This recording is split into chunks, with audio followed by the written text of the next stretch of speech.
So you have to make sure that. Okay. I'd like to call to order the November 4th, 2024 Lafayette Township Board of Trustees and Fire District meeting. The notice requirements of Section 121.22 of the Ohio Revised Code and the implementing rules adopted by the board pursuant thereto were complied with for the meeting. Roll call. Paroli here. Fullerton here. O'Neill here. Stand for the pledge, please.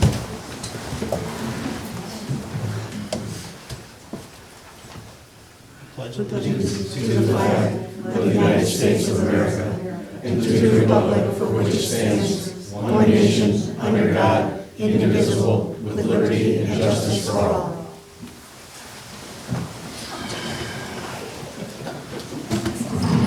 First up, meeting minutes approval for October 7th meeting. Gentlemen, you both received copies of the minutes with my revisions to them. Yes. Issues, edits, questions? I do not have any. Motion to approve? I'll move to approve I'll second. October 7th. All those in favor, aye? Aye. Aye. Aye. Opposed, same sign. Minutes approved. Same with the consent agenda. Fiscal service, fire, police, and zoning. Everybody's received a copy of the consent agenda. Any questions, discussion on those? I did not get service. Yeah, I don't think I saw it either.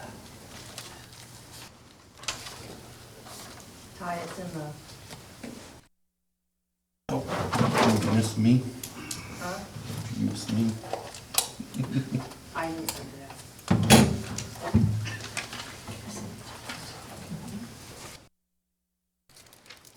Anything that stands out on roads, Chris? No.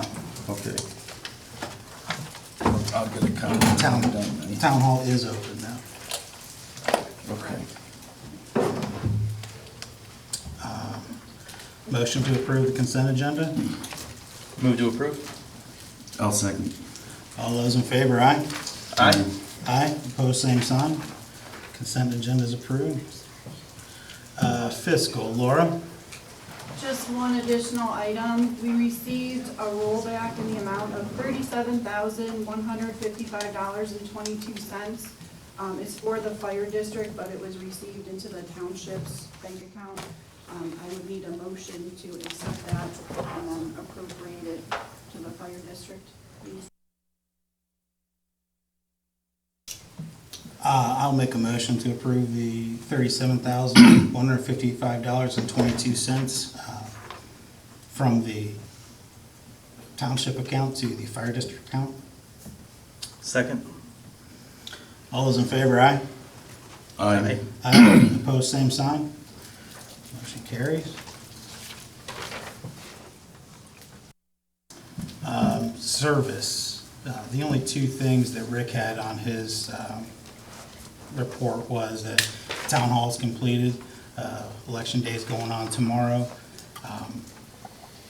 And picnic tables, I think we've got prices for that for Lions Park, but we can talk about those later. I've got a resolution for revised ARPA funds appropriation.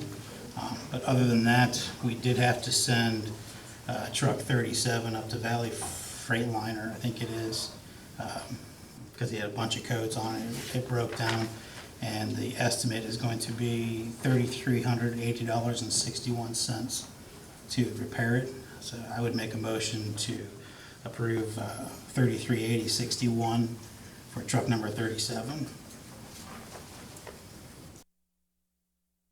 I'll second. All those in favor, aye? Aye. Aye. Aye. Opposed, same sign. Motion carries. Nothing else for service. Chief Kavanaugh, fire?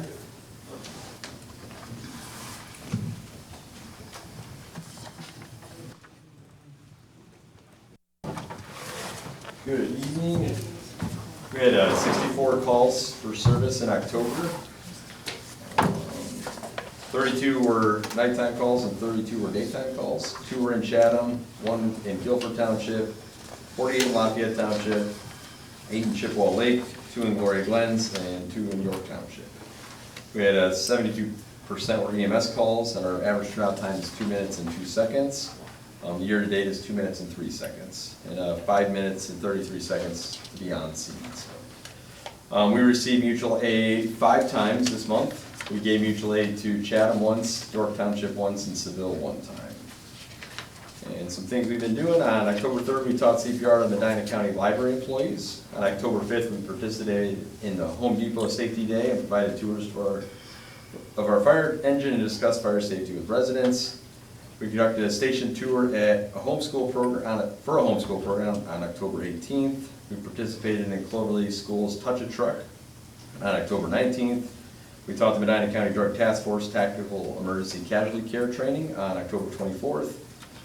On October 26th, we had a very successful trunk or treat open house, and thank you to all that assisted in making that a great day. And a special thanks to Mr. Praisler for the hayride. That was an awesome, exciting thing for the kids, so thank you. And then October 28th, we conducted CPR training for Medina County home nursing staff. On October 31st, we participated in trick-or-treating by providing apparatus, passing out candy in various neighborhoods in Lafayette Township. We received a $500 donation to our Firefighters Association to be used for materials to build a training prop at our station. Pump testing was completed for our apartment vehicles on October 14th, 15th, and 16th. We participated in Seville's live fire training on October 15th. And Breathing Air Systems did our annual preventive maintenance on our Cascade system on October 23rd. And one agenda item, the approval to hire Allison Provance. She has not turned her stuff in yet, so we're gonna skip that for now. I didn't think she was, I was hoping she'd get it in, but she hasn't gotten it in, so.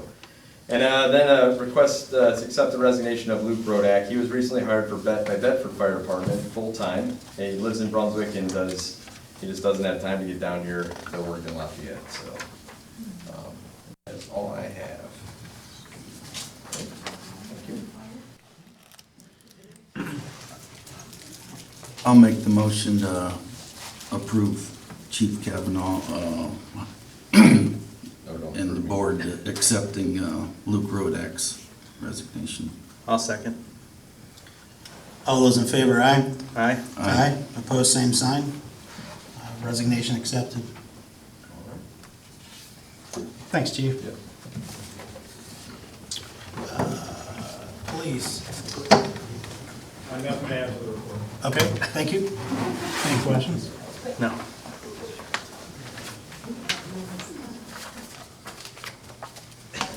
Zoning.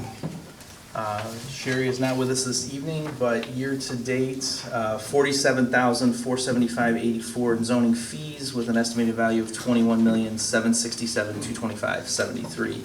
That compares to last year fee total of $41,207.76, but total value last year was $31,980,954. Basically a function of significantly more smaller zoning permits, fences, pools, patios, things of that nature, as opposed to the number of new builds that we had last year. And then I believe you all received the letter from the zoning commission as well with their recommendations. They would like us to consider updating and renewing the comprehensive plan in the next year. Yeah, I was talking with Karen about that, and they want to get that done prior to completion of the zoning book, so I feel like it's a good idea, and it doesn't have to address every section of the comprehensive plan. Thoughts on it, or?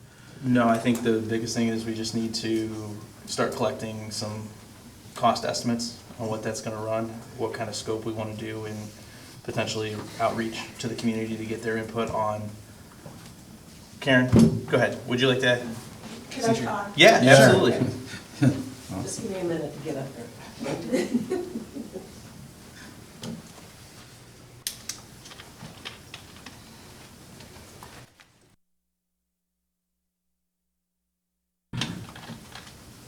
So I'm Karen Schoonover, I'm the zoning secretary, and like Justin said, the zoning commission had asked the trustees to consider budgeting for a comprehensive plan review. The last comprehensive plan was adopted in 2010, which is 14 years ago, and the township obviously has gone through a lot of changes since then. One of the things I was talking to Tim Kassouf, the commissioners do have small amount of funds that might be available to help us, like start a process or do a survey, so we'll look into that. And then the other thing, I spoke to Paul Jeffers, who is in Montville Township, and he gave me someone down at the OTA who might know of agencies that do comprehensive plan review for smaller communities. You know, we don't want to do something like a suburb of Cleveland or Columbus or something like that. That's not what we're looking for.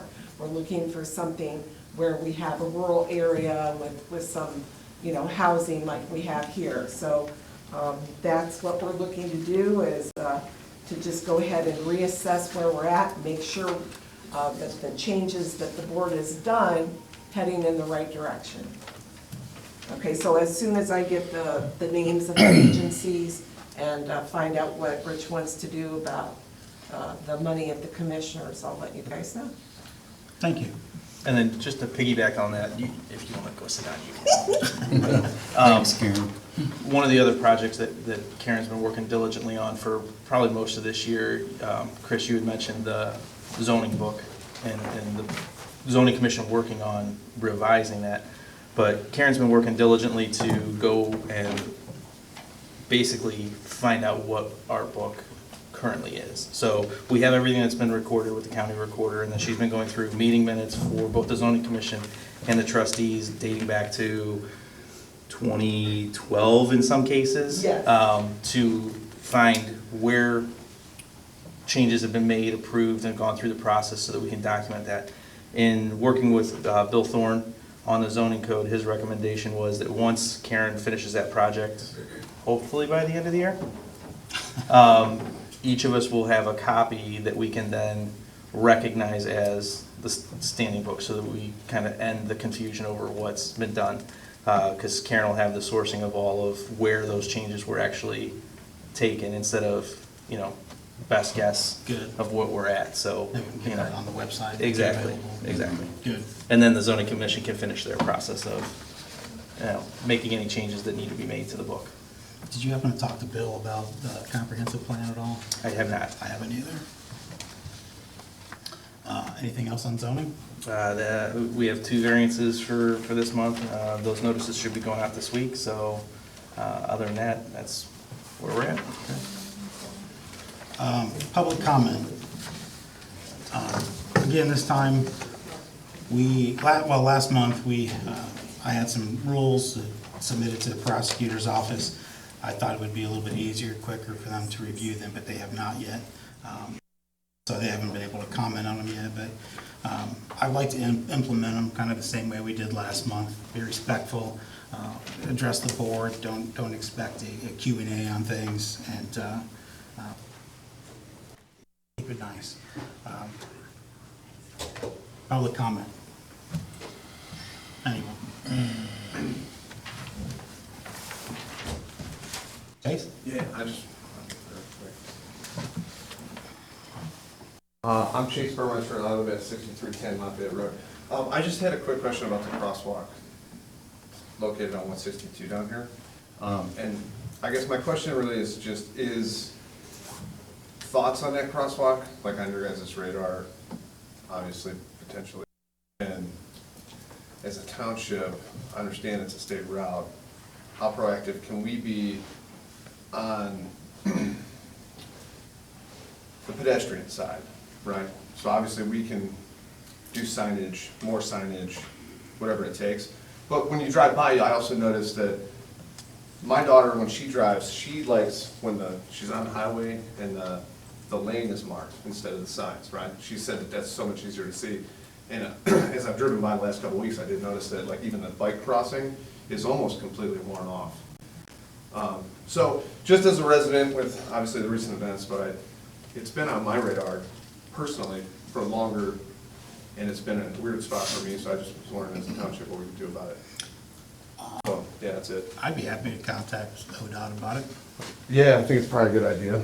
It just, it's a tough one, because it's, kind of goes both ways, you know, it's a crosswalk, yet it's not treated like a crosswalk because it's a highway, so I think the pedestrians need to understand that it's a highway. But again, I don't want to get into the politics of it, but Right. I don't know if it's necessarily obviously the safest, but when we put that development in, I spent a lot of time there, because we had our GPS station there, and it made me nervous then. And that was before all the homes were in, so. Are you talking about the one up by the country club or down here closer to Buckeye Woods or both? Both. Okay. Both in general. Thank you. Anybody else? Ma'am? Yes, please.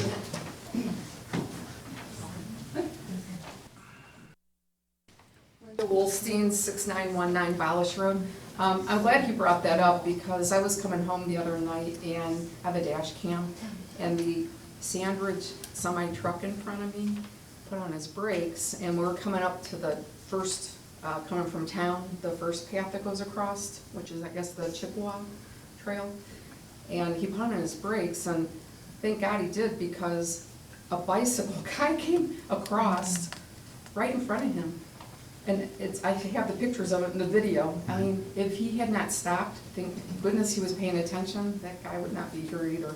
He was right in front of him. And the truck was like right there, so he literally could see the truck coming. I mean, who goes in front of a semi, you know? Right. So that was another close call, and that's, I thought of that too. I thought something else is gonna happen, so. Thank you. Anyone else? I did talk to the park about it a little bit, and better signage, so I'm still working with them to hopefully get the park involved and get some signage on the, at least the trails, so people know to stop, and, I mean, that situation was horrible, so. Is it still just a little bit? Yes, Is there like a little yes, bit? I could not believe that when I saw that. Yeah, I mean, It's pretty tiny little stop sign. Thank you, Chief. There is a solution. Anybody else? I do.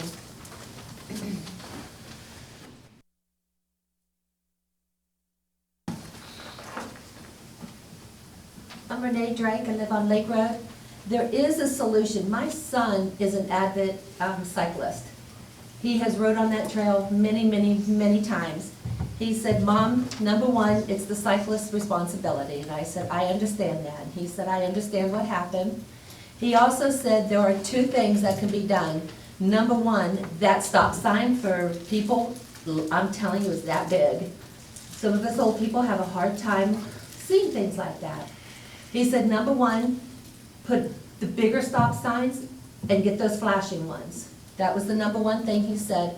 Number two thing he said, there are scouts that are going to get their Eagle Scout. One of the things you can do, because a lot of us older people look down. Because walking with being an older person is dangerous. If we don't look down, then we have the problem of what's coming at us. He had suggested to contact one of the scout troops and have a Eagle Scout project to where on the trail, they paint a great big red and then the stop in white.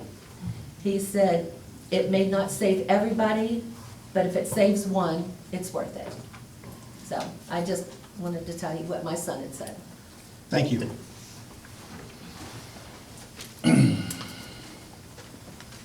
Anybody else? Sir?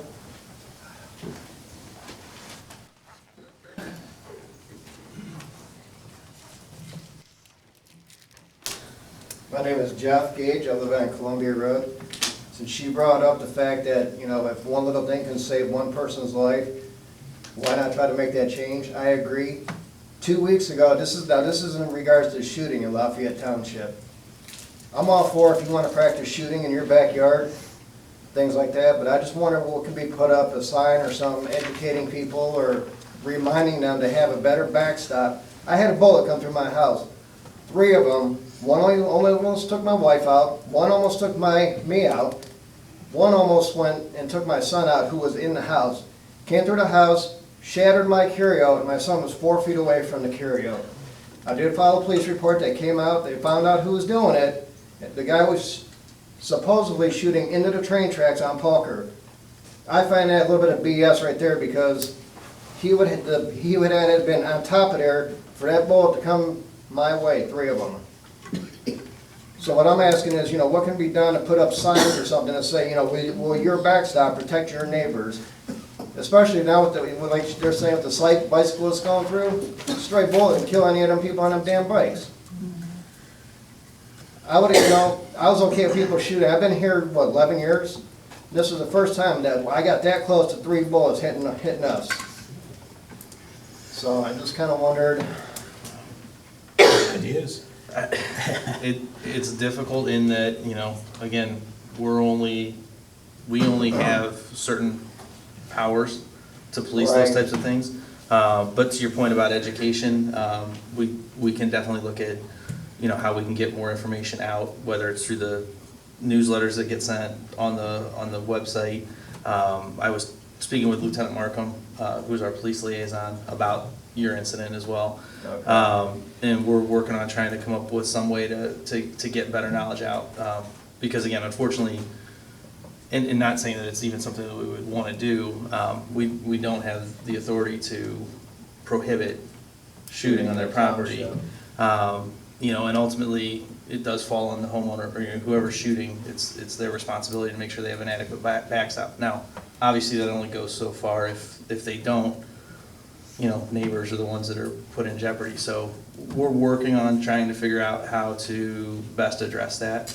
But we do have some limitations that we're working within as well. Is there something right now as far as like and I get private property, do what you want on your private property, I get it, to where you should not be shooting if the sun is down and you can't see? Yeah, I mean, ultimately, the responsibility for where those bullets go is on the person who's shooting. So when you're exercising those rights, I mean, you're taking responsibility for that. So, should something have happened, I mean, you're looking at, potentially manslaughter charges, negligent manslaughter, right? And that's. But I'm saying there's nothing where like 6:30 in the evening, you're stop shooting altogether when it's dark like this? No.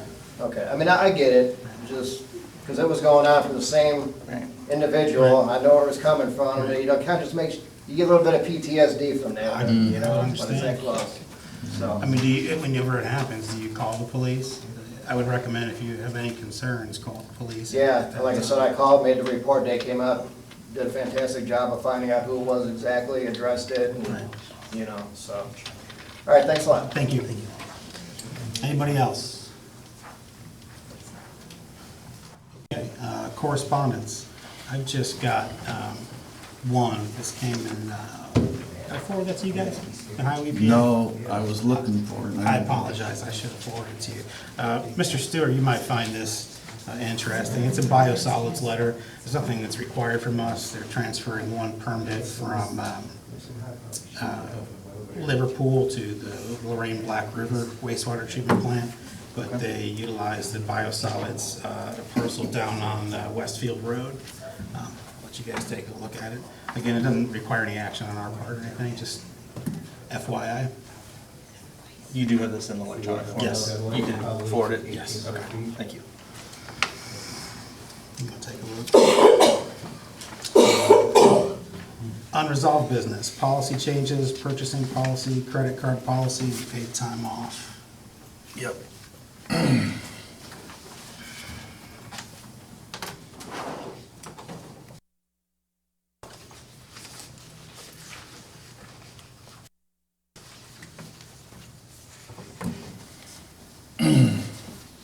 All right, we want to start with the purchasing procedures. Laura already left. These changes are the proposed changes that Laura and I had went through a month and a half or so ago, and then obviously up for discussion tonight. But requisitions have never been used. My pen just died. So I would recommend that we just cross that out.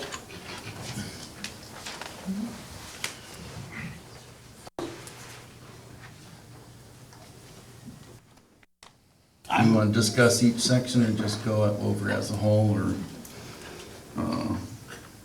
I can keep reading the next section? Let's go over one at a time. All right.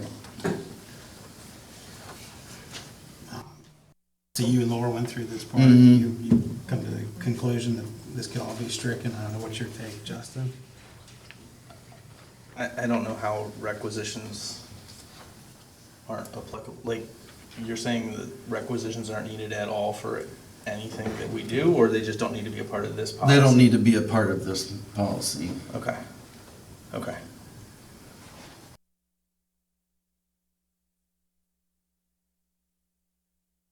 Chris, your opinion? Yeah, I mean, if we don't need to make it a part of this policy, is there any particular time when we think they would be most Well, applicable? whenever we're bidding certain things, but requisitions is just that added step. It's never been used, so. Right. Cross it out.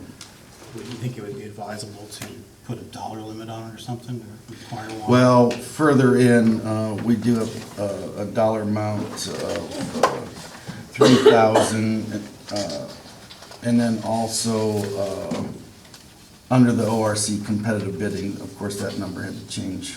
The ORC changed on that one.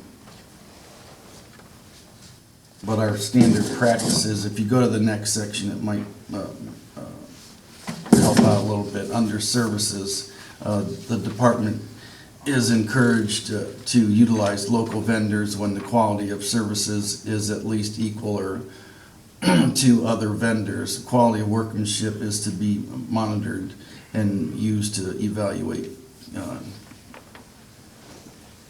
continuation of the relationship with the vendor. Quality of product, price of product, speed of delivery, availability of product. I wouldn't change any of that. That's been standard practice. I would keep that.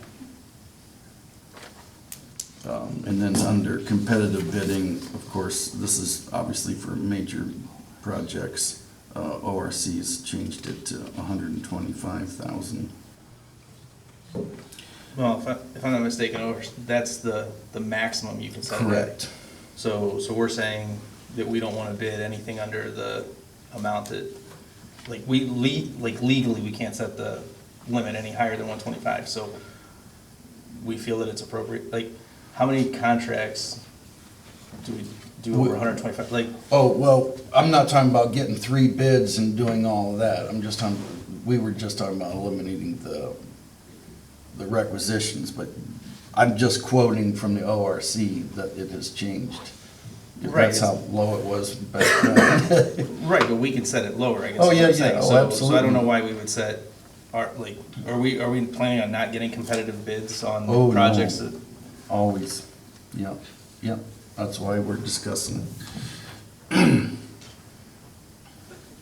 I don't know why we wouldn't just leave that dollar amount at 15,000.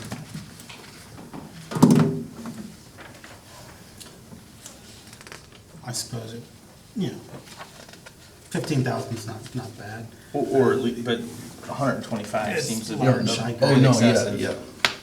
I understand, potentially why larger municipalities might feel that it's, not necessary. Right. I'm not even sure I necessarily agree with that, but, the idea of just doing single bid awards on 6-figure projects, Yeah, that doesn't fly. right? Mm-mm. No. Chris, you're saying 15? I'm closer to 15 than 125. Oh, no, I just threw that number in there just because they had changed it. We could do it, whatever we decide. So you're just throwing that out as Mhm. the legal. Yeah.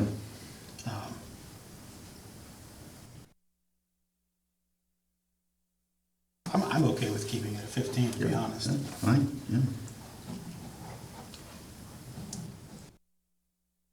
Jimmy, you feel the same way about that? Good. And then, the then and now, for the most part, that's good, other than a requisition. We would strike out those 2 or 3 sentences, and then, then and now, purchase order will be used for documentation and auditing.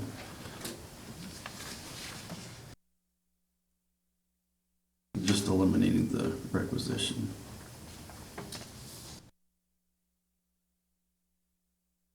I'd be okay with that portion in this situation. Yeah, and then, not to jump too far ahead, but it looks like the rest of the stuff that was crossed out was just because it's redundant with Yes. other policies. Correct. Okay.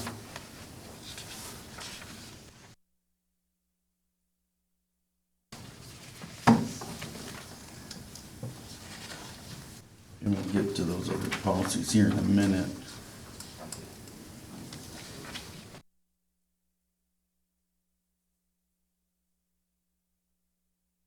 You guys are good with those changes? Yeah, I'm good with leaving it at 15,000 for the Yep. competitive bidding. I'm good with the changes on then and now. I'm good with the changes on vendors, services, and everything after then and now. And, do you want to discuss requisitions in general more, or? Well, I mean, there's nothing that we can do policy-wise that changes legal requirements. So, I mean, as far as that goes, if this is just requisitions in a certain form of their use, I wish Laura were here to kind of, you know, give a little more detail on that. But that would be my only concern, you know, as long as we're following best practices with those. Right. But if it's as Trustee Fullerton said, with the requisitions only being stricken from this part because of one particular application of them, then I don't see an issue with it. Well, I would move to approve the changes of the purchasing policy. I'll second. All those in favor, aye? Aye.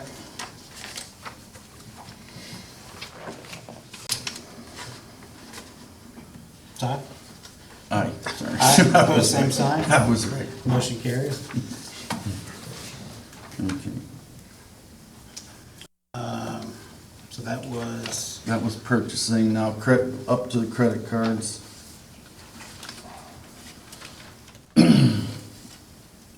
Striking section 4, log kept monitoring the purchasing of the credit card. Laura said she's never done that. And the department heads have their own cards with their name on it, and so does she.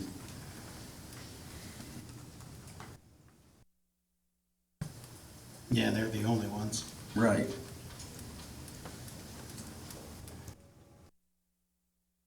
I'm okay with the changes. And then changing of number 5, notices on anything over 3,000, obviously, because you need a liaison to authorize that.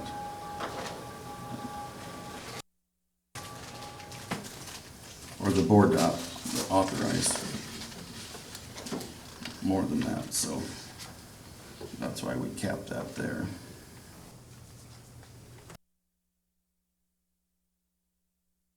But we're a tad bit redundant, not redundant, but we're counteracting. If you flip to the second page, just to jump ahead for a second. Maximum charge used to be a 400, and Laura's recommendation was 1,500. Don't know. We should almost change 5 to 1,500.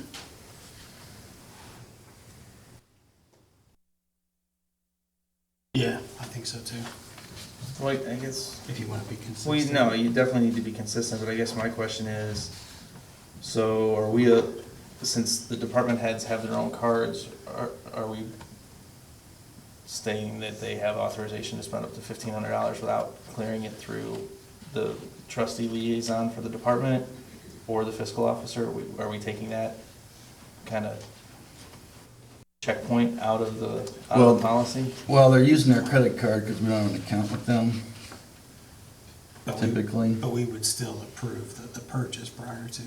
That's what I'm asking, because I think the previous policy had it spelled out where it was with approval of either the fiscal officer and the trustee liaison. Right. So that's the only part that I would want to see remain in there. Because like on 13, it says unless prior, like, a maximum charge of $1,500 is placed on the township credit card unless prior authorization by one trustee. So that almost reads as if they can spend up to $1,500 without getting any sign off at all. I'm not sure. I would actually make them all 3,000. I mean, because it takes one of us with the fiscal officer's buy-in can make that, Yeah, as long as That that's decision. that's the point So, that I want to make sure is yeah. clarified, is that it's not, the carpool, you know, that the department head has right. sole authorization, like, it needs to still run through us. We're the ones that authorize Yeah. all purchases. Okay. So do you agree that we could reference 3,000 in all those instances? Yeah, I don't have a problem with the dollar amount being 3,000. Again, it's just as long as we have that check in there that it has to be, Yeah. you know, through the trustee liaison, and then, you know, Laura has to certify that the funds are available for the Right. purchase.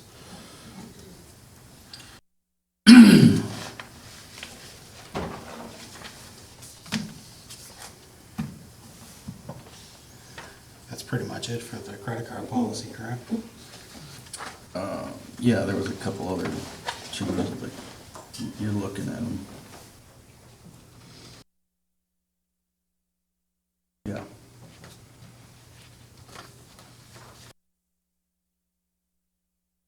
So is 13 good for you, Justin, or you want more verbiage in there? Well, I think we need to just, you know, I know it may be redundant with some of the other policies, but I do think that we need to put a piece in there about the fact that it has to be, you know, authorized by the trustee liaison for the department. And the fiscal officer. Yeah.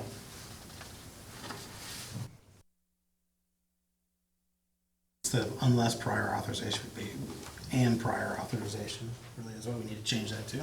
And Right, I'm just saying, like, and prior. the way that it's worded reads that the limit's $1,500 unless there's prior authorization. And we're saying, like, I would say let's It needs change to that be 1,500 to 3,000. which is fine. And then a maximum charge of 3,000 is to be placed on the township card. And prior authorization by one trustee. Right, so is basically required. change unless Yeah. to and. Yes. Yeah, Yeah. correct. That's what I got. Okay, good.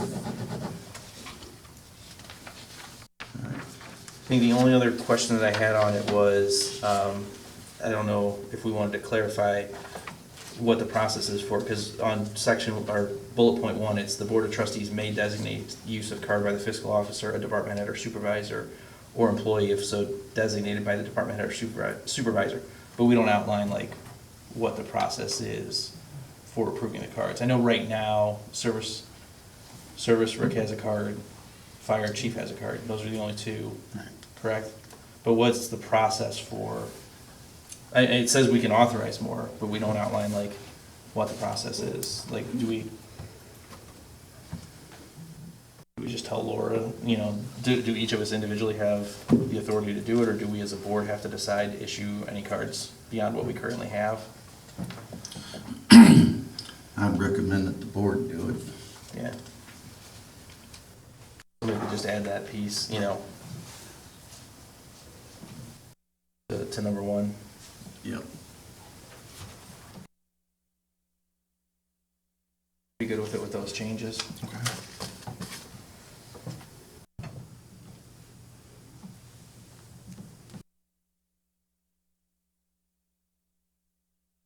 Okay.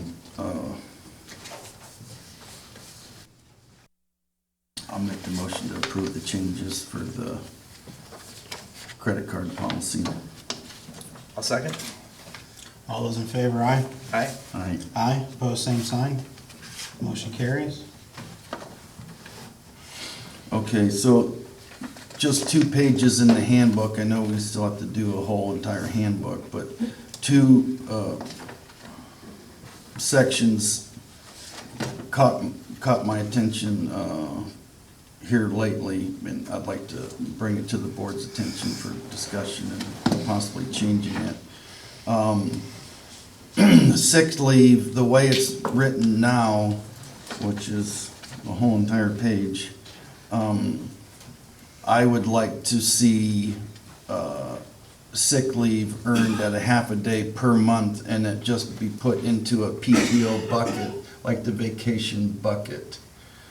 And then whatever they take, you don't have to ask them why they're taking the day off as long as they're approved to take the day off. It just comes out of their PTO, saved up days off.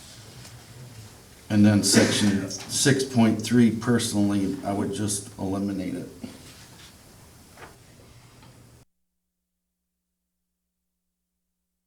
I guess my question is, we have a section that covers their vacation leave as well, correct?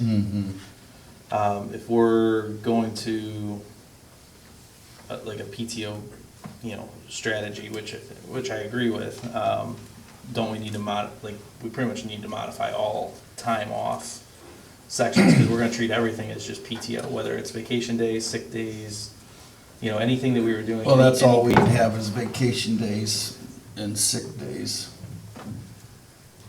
But I thought the idea of doing PTO was to Right. get rid of vacation or sick. We're not making any differentiation between the two. Well, just you have earn personal time vacation off. days, certain seniority, right, certain Yeah, years of service, so everyone will earn it differently, but then once you earn it, it goes into your personal time off bucket.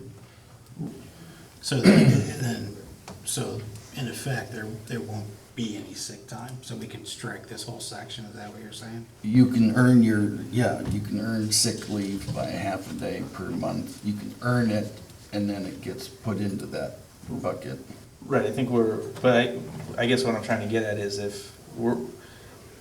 usually if you go to a PTO policy, there are no other types of days. So I get we may need to rewrite the vacation piece of it too, where it's like, hey, you get, I don't know exactly what the setup is now, but you've been here for 5 years, you get 2 weeks of vacation. So now it'll be, on January 1 every year, based on your day of service, you get X number of PTO days credited to your bank.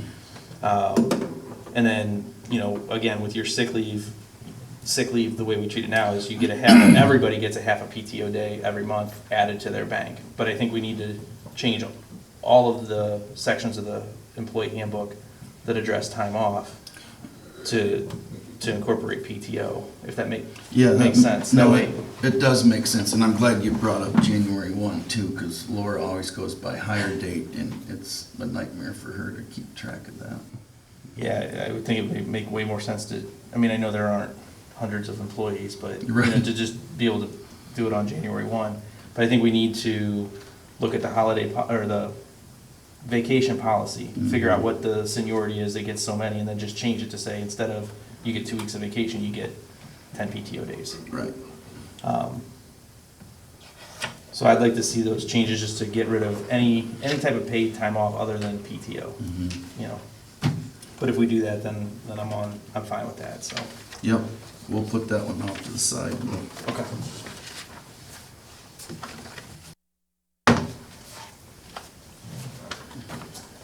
All right, brownfield remediation grant.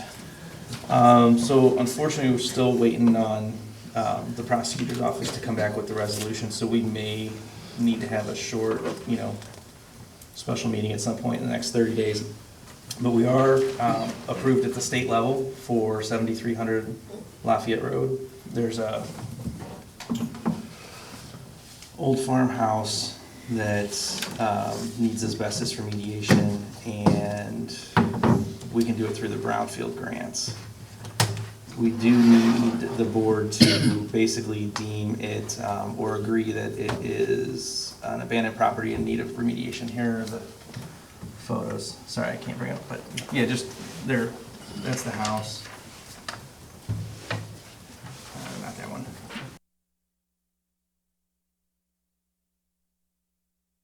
And then if you go back, a couple of the property. But it sits right on the corner of Lafayette and Chippewa Road. But we'll be working through, Brandon came to the last meeting and presented. It's just the house, correct? It's just the house, correct. The barn will remain, but the asbestos remediation company goes in, they clear out all the asbestos, dispose of that in compliance with EPA. Once they are done, then the excavating company can go in and demo and clear out the building. The prosecutor's office is working on the resolution that we would need to pass. so that we can authorize to actually be the recipient of the grant. And we'll facilitate payment for that, but it'll be, refunded by the state of Ohio through their program. And it has to be, It has to be done before the end of the year, so that's why we're kind of scrambling. Now, it does sound like there's a good chance that the program there'll be another pool of money that'll be available for next year. There are a couple other properties that, that I've spoken with that are potentially interested in doing that, and if anybody else, knows of any, or, that we may be able to do it, we may be able to get a larger chunk of the money for next year. But this project is gonna run just under $70,000. But just again, for that house? Just for the house, with the asbestos remediation and everything that needs to be done. It's also a little bit of an elevated price because of the time frame. You're trying to get somebody to juggle a schedule, so, Right. There's some additional fees that are going with that, but it's an opportunity for us to clean up a property that probably otherwise would not get cleaned up without, the state funding. But I just wanted to make sure that we're all on the same page, because unfortunately, we probably will, once the prosecutor's office gets done with that resolution and the verbiage, because there's a lot of legalese for covering us, because again, the township will be making the payment, and then we'll be getting refunded by the state for that. So there's some protections in there in case work doesn't get done, who's responsible for it, the homeowner, back and forth, so. That was my big Yeah. concern when Brandon was here. Exactly, And so. and so any special meeting would be specifically about this? Correct, Okay. correct, and it would mostly be just to review the resolution and sign off on that so we can get it done. We may not need to do it before the December meeting, but there's a good chance we probably will.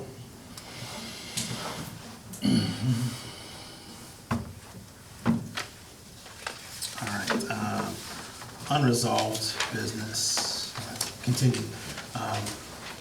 Roadside in easement, had the prosecutor's office look at the easement that's in effect, and apparently it can continue, so there's really nothing that needs to be done.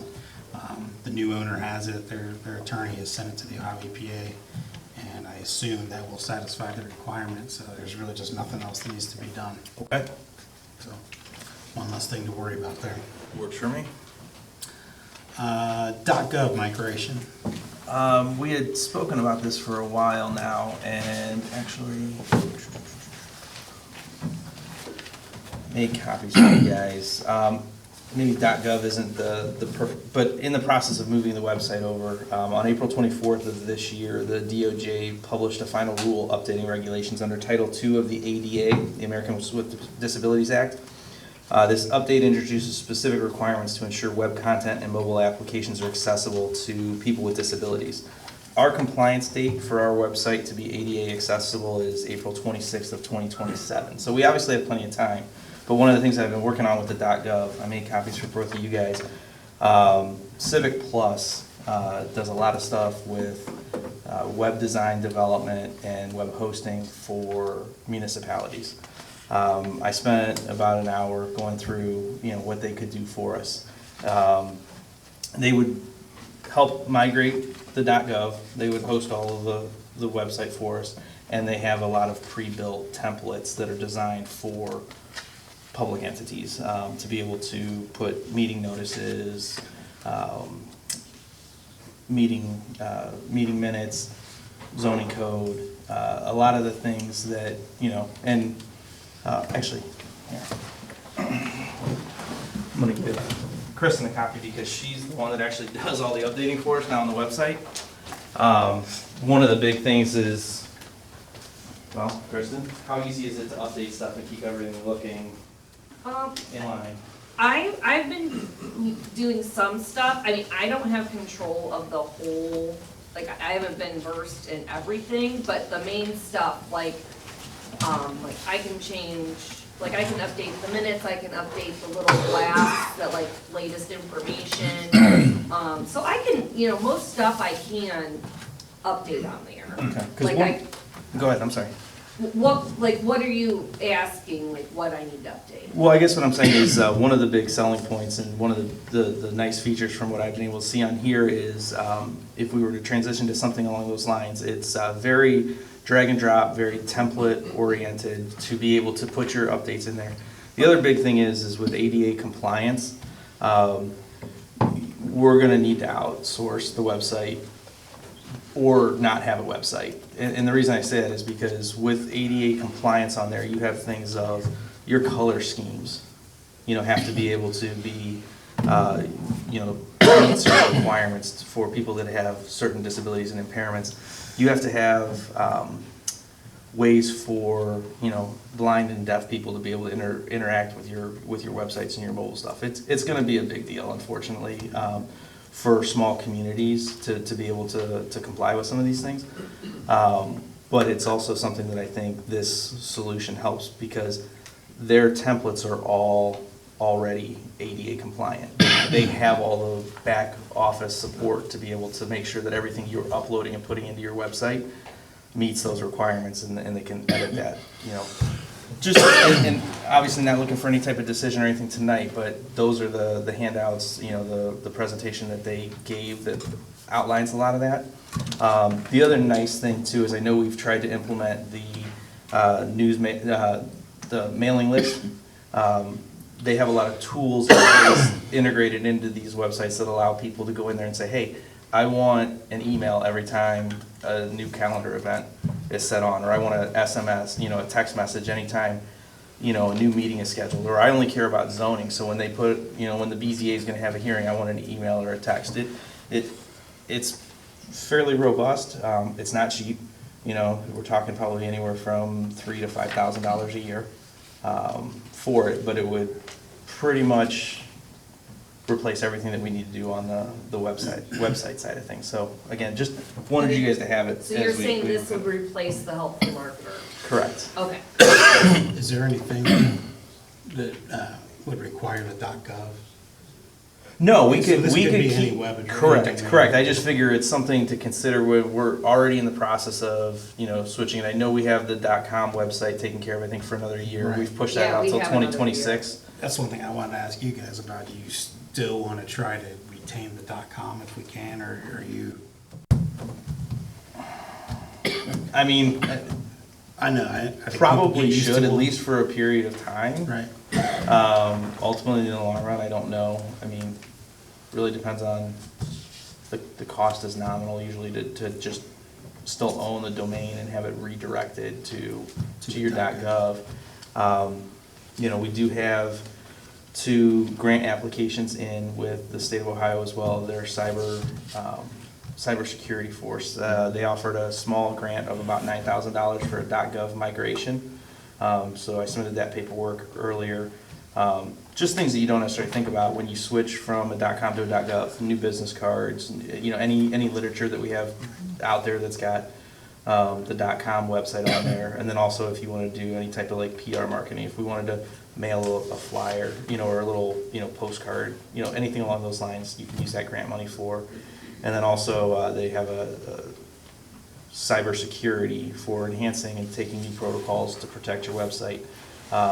These guys have a added layer of security that you don't get on some of your other just WordPress type websites. Again, a little bit out of my depth on that, but they do meet, the highest level of security for government entities and agencies. So What about? potentially some grant money that can cover some of these costs too, so. That's good. What about, day-to-day help? 24/7 support. They've got. They're huge. They have, I forget what the ridiculous number of different entities from large cities to small townships that utilize their services for that. So, in practice, hard to say when you've never had a relationship with them. But the commitment is that they have 24/7 web support. I have a question.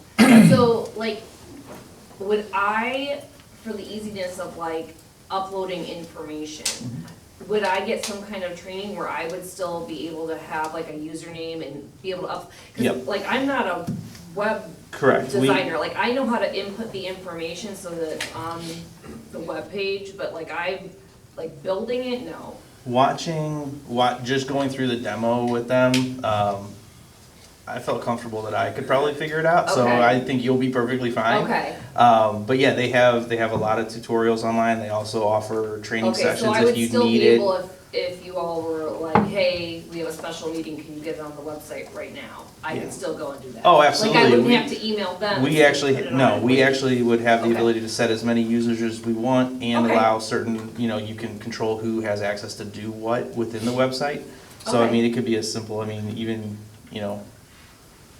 we could give access to whoever we wanted to on there. They do have programs that if we wanted to look at, subdomains and stuff like that, so just, again, I don't want to get too deep into the weeds with it, but I think it's something that we need to look at as we make that transition to the .gov.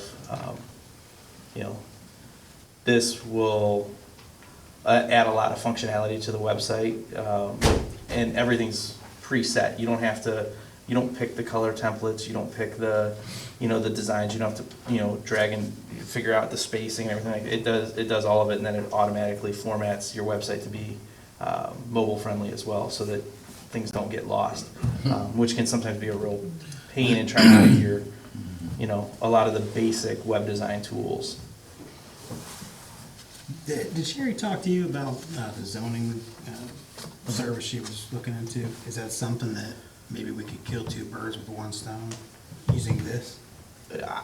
They claim to be able to do everything with it. I know they have some code add-on, like some of the stuff is listed as add-ons, but yeah, I mean, these guys could do everything that we need to do from a web interface side of things. I mean, even to the point where if we wanted to get to the point where people could fill out their zoning permits online and make a payment online, if we wanted to do that, we could absolutely, it has the functionality to be able to offer online payments and anything that we would want to do there. Nice. Now, do they have an office here or they're in Kansas? They're in Kansas. Okay, Yeah. so everything would be virtual? Yes. Okay. I mean, I'm sure, I don't know that we're that big, but I'm sure if we needed somebody to come out, we could probably arrange for it, but No, it's just. might be rather expensive. Any other questions, Ty? No? Okay, ARPA revised appropriations. I said, give you guys each a copy of this, work with Laura. If you look at this, everything but the bottom two is exactly what we've spent so far in each one. We were a little above on some, a little below on some when we appropriated last time. But being that we have to appropriate everything by the end of this year, we have $7,757.96 after these first 8 line items. So I would propose that we use $4,768 for 10 picnic tables at Lions Park. And then that will leave us with $29,8996. And I would like to put that towards IT equipment or services. I think we're probably gonna need an additional access point for the town hall. For town hall and the service garage. I think we probably need one, based on my discussions with Keith, one for the service garage, because right now we're still working off an old modem. And then probably one for the town hall for renters that would expect, Wi-Fi. What do we do with what's a little bit that's left? I would say we can use that and put it towards any bills we get from Keith for our services. That way we utilize.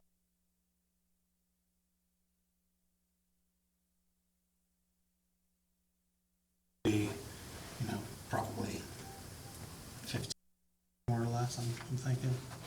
Yeah, I thought he said those access points were like $1,000 or something. Yeah. 900. 900. Yeah.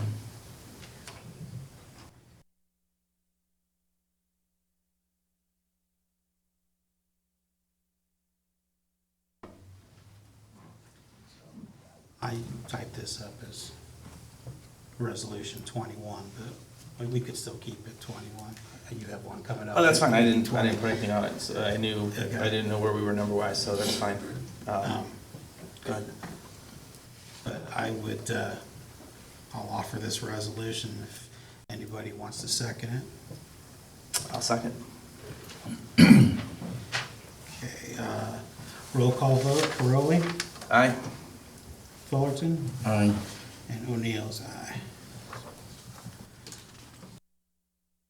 Resolution 21-2024 passes.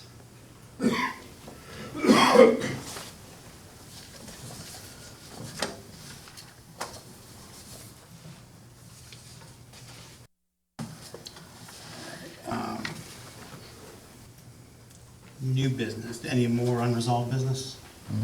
Anything else? All right, Nexus settlement proceeds. Did you ask for that one to be put on? No. I thought I mean, I can speak to it if. Aye.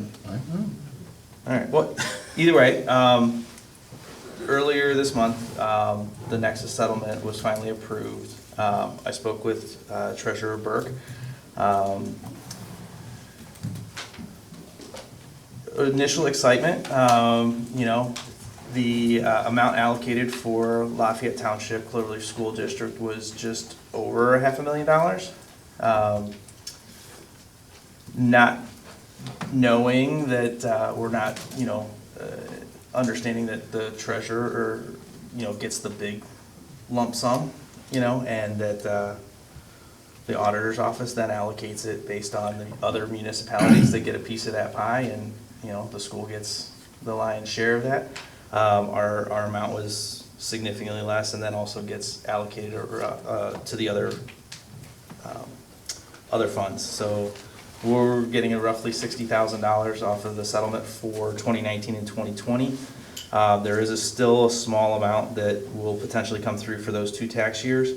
Tax year 21 was fully paid, and we should be getting another distribution of roughly the same amount of money as what's on the email that Kristen sent out earlier for tax years 22 and 23, which were also paid at originally collected at a lower amount. So all told, it's about $120,000. Again, waiting to see what the final allocations are, but you're looking at roughly $2,300 for the Township General Fund, $15,000 for Road and Bridge. The police fund gets $13,000. Fire department, just general operating levy is a little over $20,000, and 14 and change for the bond fund. So again, all things that we can put towards offsetting other costs, but unfortunately not as big of a windfall as we were What hoping did you for. just say for the general fund? Township General Fund, it looks like it's $2,200. Okay, that's what I got. Yeah. And I mean, if anybody wants, I can happily give them the exact dollar amounts, but.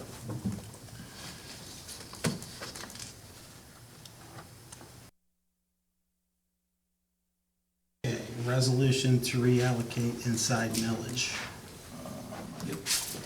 So I emailed everybody last week. One of the biggest challenges, in managing the budget on the township side is, the general fund is kind of the fund that pays everything, or at least like kind of all the things that can't come out of road and bridge, essentially, or the police levy.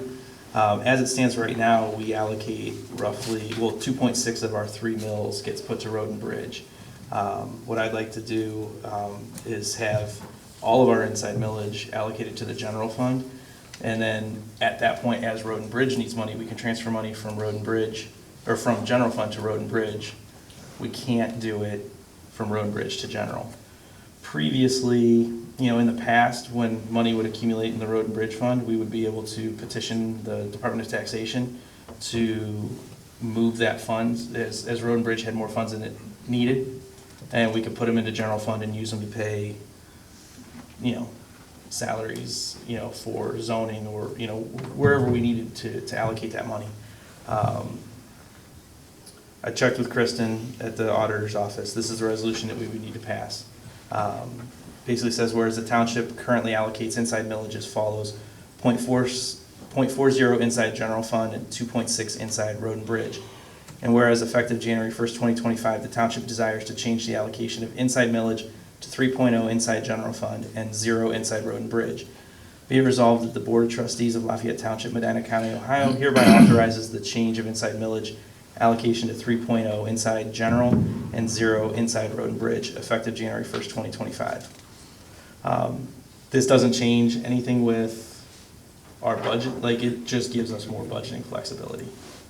Because that money, instead of going a little bit to general fund and most of it to road and bridge and being restricted, it'll all come into general fund. And then as we do the budget at the beginning of the year, which we'll talk about here in a minute, we can then transfer money from general fund to road and bridge as needed, but not have those extra restrictions placed on that money. And to be clear, this is just future revenues coming in. This has nothing to do with what's already in those funds. Correct. What's already in road and bridge, which, I mean. Because I know the township's been shot down before trying to, they Correct. requested a couple of times to move things from road and bridge to the general and have not received. They used to allow us to do that. They've taken a stance that that's no longer acceptable. So, that's why it was never really an issue in the past. Manage the general fund. And, when you would get to the point where you needed to move some of that money, we could petition to have it done, but that's no longer an option. So this is the fix.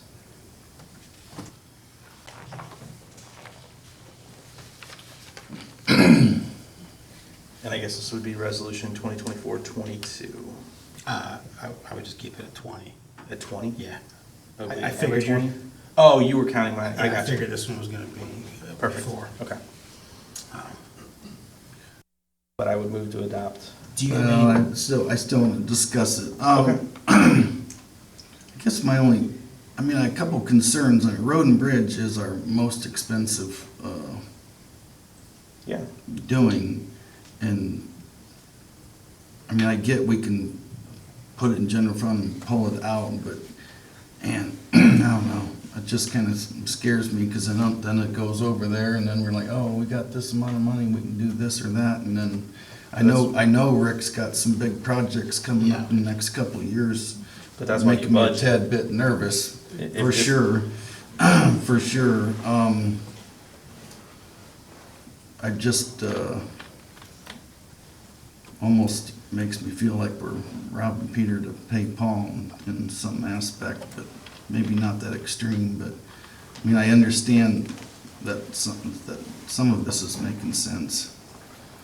Our general fund is. It's always It's low. challenging, Yeah. for sure. I agree with that, but I don't know. All 3 mills seems exorbitant to me. Top of my head. Yeah, did you ask Kristen why that Geauga did that? Well, Brother. no, I didn't, because, that was just a sample resolution. To me, it's purely a flexibility standpoint. It gives us, as a board, full control over managing our budget when we sit down at the beginning of the year.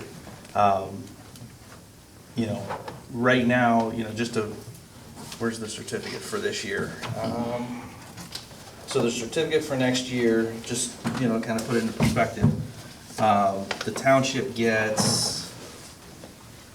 we're projected $129,800 for the general fund, which covers pretty much everything other than road and bridge. Obviously, the police levy's out. Road and bridge gets $647,600.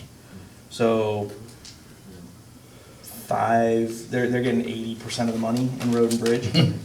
Yeah. And again, Ty, I'm not dismissing your concern, but there is literally nothing that stops us. If we adopt this, the certificate changes to that full amount coming to general fund, and then if we wanted to, we could put $650,000 into road and bridge.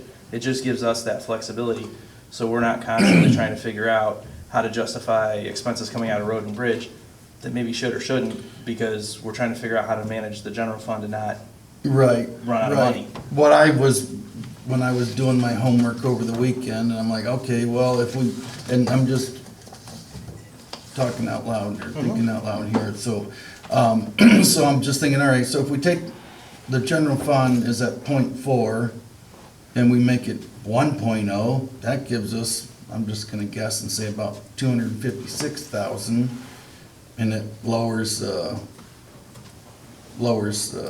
much off of road and bridge.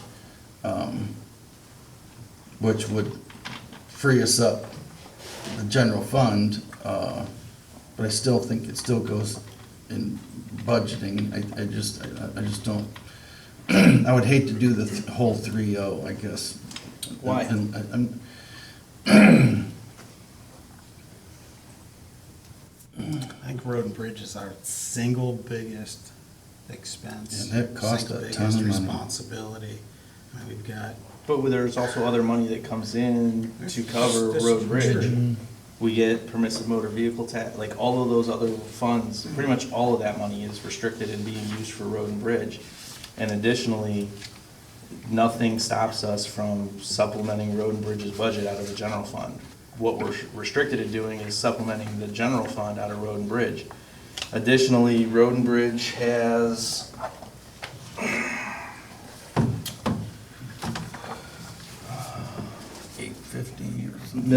$850,000 carried over. As it stands, it'll have $1.5 million next year.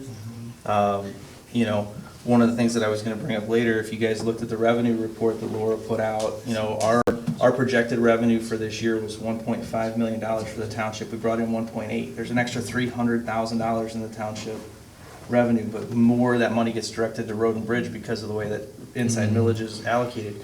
We could be using, I mean, that extra $300,000, I'm pretty sure Chief could find a way, you know, to use that as a fire. This is township. Nothing stops us from using township money to supplement the fire district. Absolutely nothing.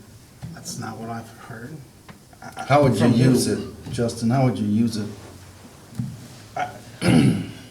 I mean, we could use it for any number of things, but we could, the township, there's nothing that stops the township from buying an ambulance and leasing it to the fire district.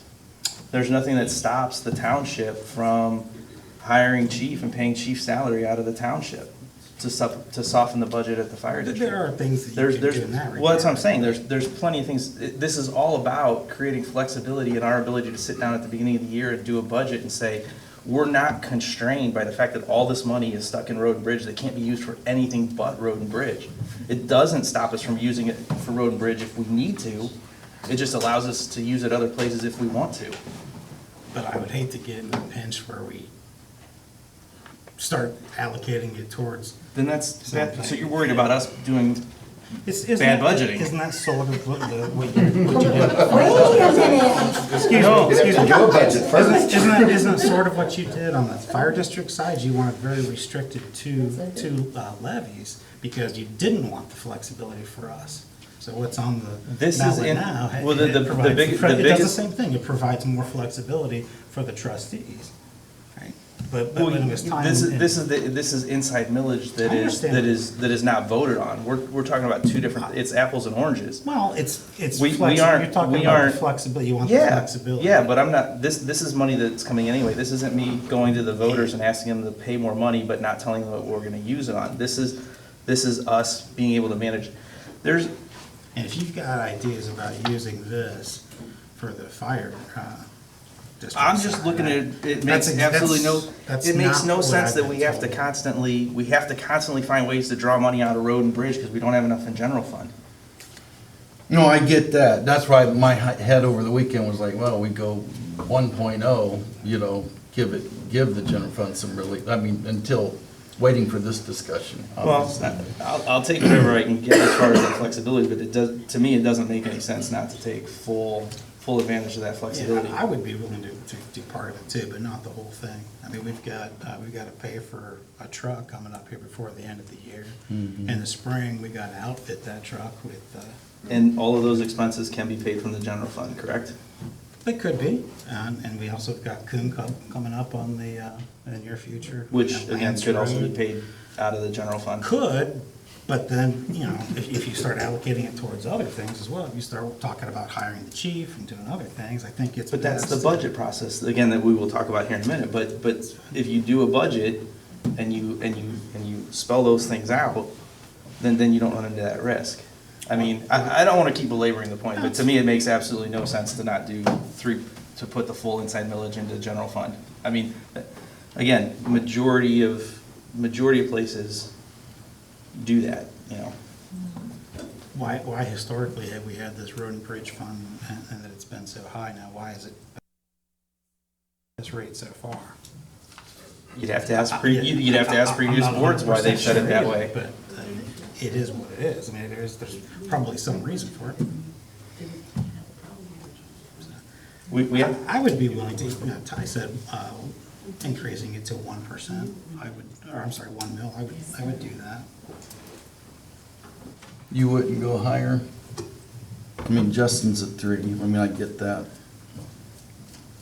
Just the way you were talking, felt like you were gonna go higher, I don't know.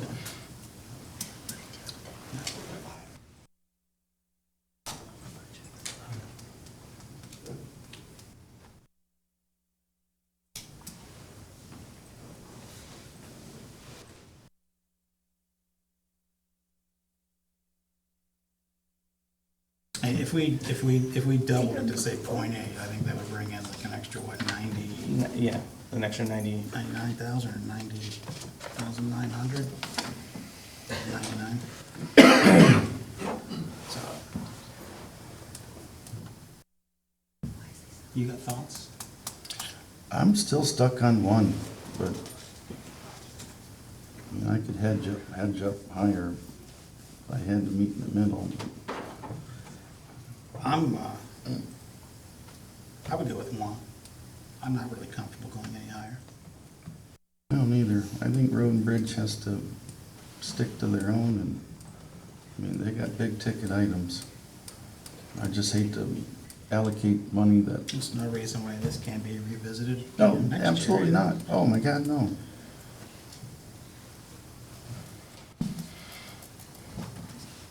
So you guys want 1.0 inside and 2 for road and bridge? Yeah, 1 mil for general fund and 2 for road and bridge. Okay. All right, I'll make the changes and move to adopt the resolution as such.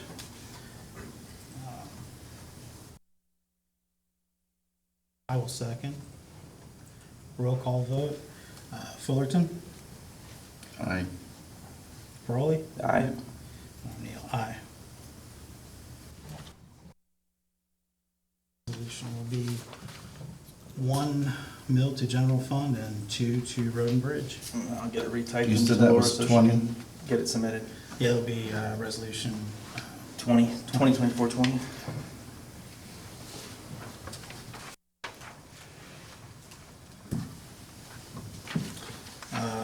2025 budgeting and planning. So one of the things that we've always talked about is budgeting. And I had a good conversation with Laura on this, so I kind of wish she was here. But we've kind of always taken the approach that, this is the permanent appropriations that we had passed at the beginning of the year, allocating salaries and expenses from each of the funds. But that's it for the whole township. What Laura does for us, the appropriation status report every month, shows what I deem to be more of an actual budget. It's 11 pages long. You can see the font. It breaks everything out to, salaries for the trustees, salaries for the fiscal officer, Social Security, Medicare, Medicaid, hospitalization, life, dental, in service. You've got your repairs for each of your trucks, everything along those lines. This is what I consider budgeting. It's to the point where the concerns that you brought up with, allocating the funds is, how do you know? This is how you know. And with the way we do appropriations, the way we did appropriations this year, that leaves it on Laura then to go in, and it's not her job as the fiscal officer, I don't believe, to assign. I mean, she winds up breaking these appropriations down further. And to me, I've gone through those with Laura quite a bit, and with Rick and Chief Kavanaugh too. Chief Laura and I met multiple times. But these are the ones that we should be doing as a board. That's fine. That's what I would like to see I us use do. those to bring to the table when we pass that appropriations. Now, I'm not opposed to going through it here. Don't get me wrong. I'm more than happy if you want to go through something like that in a meeting, in a work session. I think that's a fantastic idea. Well, I think that's how we avoid the adjustments that we've had to make the last couple meetings, where we've had to move money out of certain Right. fund allocations.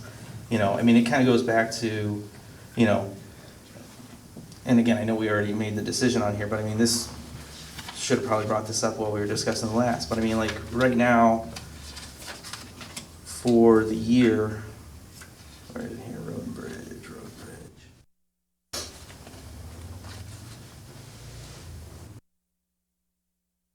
Laura's had to pull the majority of her salary out of road and bridge. And she's had to do that because there isn't money in the general fund. So I don't, but, all right. So when, No, before the that's end of the good, year? Justin, I like that idea. But there, but you know too, there's a lot of those we can just wipe on out of there. That Oh, are zeros all the freaking time. Absolutely, but it's still Cleaned up. 11 pages of that versus this. When you sit down and say, hey, we're gonna have $400,000 in expenses in road and bridge. There's a lot of stuff that goes into that $400,000. And, to your point, how do you know that you're managing your budget properly if you're just targeting that one big number and not looking at, well, we need to repair this truck and we're gonna have maintenance on this and we need to replace that. And, where probably also- we have we have Coon Club that needs work. We have, when I was talking with Rick the other day, we have Lance Road that's potentially gonna need some work. What do those projects cost? Right. Are we just saying, well, they'll all fall into that 400,000, or are we actually figuring it out, Yeah. And again, we're still looking at, we can fund road and bridge for probably 3 years with the money that's currently in that account. It's also probably our biggest single exposure to contingency too, should something happen. I mean, Sure, but flood, again, washout, general fund can cover all of those. But I would like to see us at some point sit down and do a budget for next year. More, maybe not every last line item like Trustee Fullerton mentioned, but, far more detailed than this, that we can figure out kind of where we're Well, I going. would like to clean it up, because it's 11 pages, Yeah, I probably should only yeah, do yeah. like 5. Right. Seriously. do you want to try to look at a date now? I mean, we're coming up on the end of the year. Probably should. I don't know what everybody's schedules look like. We're probably gonna need to chunk off some time for that Yeah. one. Mm-hmm. You want to try to knock both township and fire district out in the same? Well, I think the fire district will be significantly easier, because I will say that, Chief's Right. put together a number of different spreadsheets to try to do that, on that side of things. So, I think fire district we can get through pretty quick.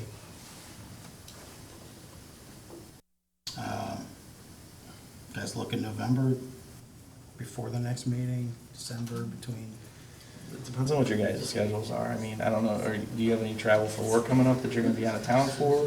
Not that I know, but it's always a possibility on short notice.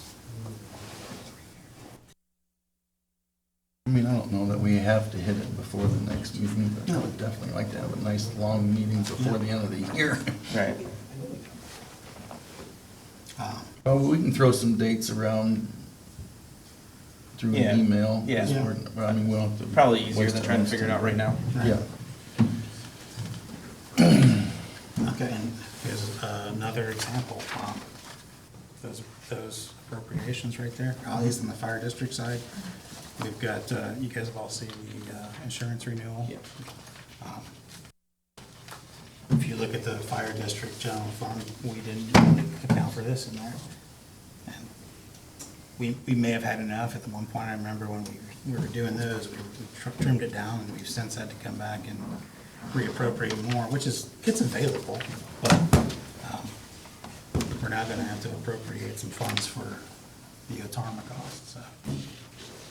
Yeah, I don't have any issue with, I think we talked about it at the beginning of the year. I think with the way that we track things, if we over appropriate at the beginning of the year, it's easy to say, oh, we're under budget, even though we know we appropriated more than what we're gonna bring in. And that's where I always get stuck on the whole, it's not that we can't appropriate more money if we want, but if we don't try to work to a tight budget, you're never going to get to a tight budget.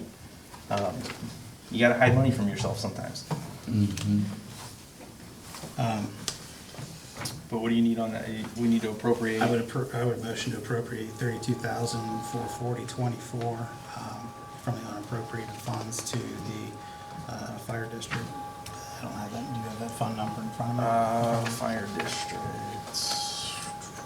Where did I stick it? It'd be 1,000. Okay. I would second. All those in favor, aye? Aye. Aye. Aye. Opposed, same sign. Motion carries. And in that, I would also make the motion to accept our insurance for the next calendar year at $32,440.24. Second? All those in favor, aye? Aye. Aye. Aye. Opposed, same sign. Motion carries. And employee healthcare contribution rates. One thing that I would like us to look at in the budgeting process, we were talking about Road and Bridge, probably the second biggest after Road and Bridge and the salaries over there is employee healthcare. Obviously, healthcare costs, everybody knows, they go up routinely. But to put it into perspective, this year we allocated $161,000 for healthcare benefits. We're on pace to spend about $140,000. The reason that I bring that up is because in just doing some research on kind of the comparative costs and how other employers handle things, according to the Kaiser Family Foundation, a research group that studies health benefits, the average American worker covers 17% of the premium for an employer-sponsored healthcare plan, while a worker with a family plan covers approximately 29% of the total premium. Many employers even exclude spouses from coverage if they have plans available through their employers. To put that into perspective, in Lafayette Township, the township or the taxpayers pick up 97% of the healthcare costs of our employees, which means that our employees are only contributing 3%. Where that becomes an issue, in my opinion, is, it creates a disincentive for people to look at their other alternatives for coverage, because it's, again, the average family for a single plan is paying, or the average person for a single plan is paying about $400 a year out of pocket. A family is typically spending about $24,000. Here it's like $600. I don't think it's I think it's something that we need to review, becoming more in line with what other employers are covering for their pay. Most townships cover, from what I've been able to find out in talking with Montville and Medina, it's typically about a 15% contribution rate. They're obviously much bigger entities. I don't know that we want to match, some of the smaller ones, but, Chatham is a perfect example. Anybody that wants to cover a dependent on the township plan in Chatham has to cover 100% of the cost of any dependents they add. I'm not advocating for going to that extreme, but if we get more in line with what the average employers are putting out there, you're looking at saving anywhere from $20,000 to $40,000 a year if everybody still elects to keep the same coverage. If anybody then compares to other plans that they have available and find that, they actually have better insurance available through a spouse's plan or something else, the savings could be even larger. Not looking for a decision or anything tonight, but something that I would like us to look at when we're doing our budgeting for next year. It might be time to tweak that a little bit, even if we have to look at, compensation offsets for, members of the road department.